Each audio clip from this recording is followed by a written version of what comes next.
Hi guys, this is just an update on the usage test that I did yesterday for the two smartwatches, which are the DT8 Ultra with the orange strap and the DT8 Ultra Max with the black strap.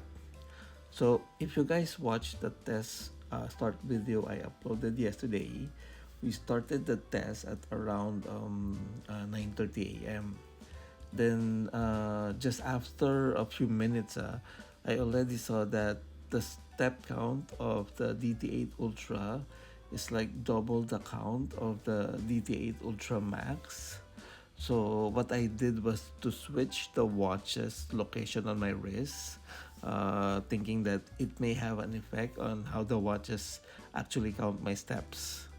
Then, roughly, I think after an hour, I checked again and saw that even after the switch on my wrist, the DT8 Ultra really counts faster than the DT8 Ultra Maxa.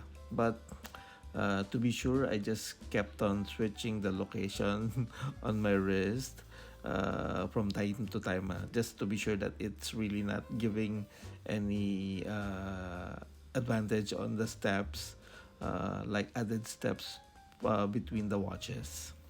So at around 2 p.m., I noticed that the battery of the DT8 Ultra Max actually went down to 80% already compared to the DT8 Ultra.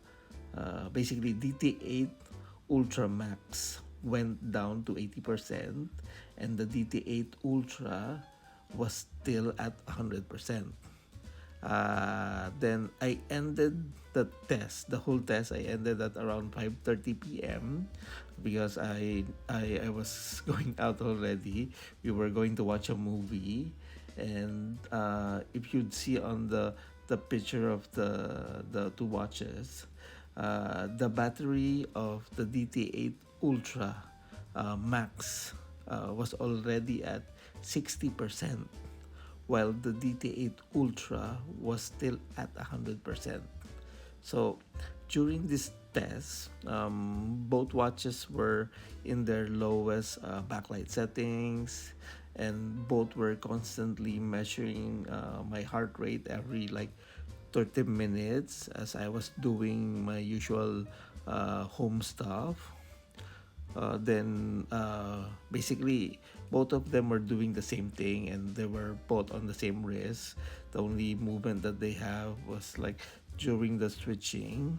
So from the results that you can see from the watch itself, as a conclusion, I can say that the readings for the heart rate sensors, because you can see the readings there also, between the two watches, they're pretty much the same every time. While the pedometer, I can say that the DT8 Ultra basically counts faster than the DT8 Ultra Max. But the major difference between the two watches would be the battery life. I think because of the bigger and brighter screen of the DT8 Ultra Max, the battery life on this model will be lower than the DT8 Ultra, which has a slightly dimmer and smaller screen. Because basically, the case, because the size of the watches are the same. So if the size of the watches are the same, then it has a motherboard inside and the LCD, so the battery will basically be the same.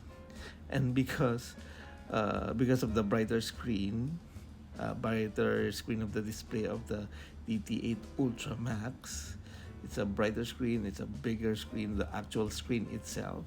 So I think it will use up more battery. So I think this is where people will need to decide which is more important. Is it more important for them to have a longer battery life, which is, if it's like that, then the DT8 Ultra will be a better choice, or the new features that were added to the DT8 Ultra Max. So anyway, I'll be uploading the new features that were added to the DT8 Ultra Max. Maybe after a few days, I'll upload it also, so you can watch that also to see the new features that were added. And I think from there you guys can decide which one is really more important for you guys. Okay, anyway, thanks for watching again, guys, and please do please do like, share, and subscribe, and please do comment, because I think that those things really will help the channel grow and be recommended in YouTube. Okay, guys, that's all for now. Bye.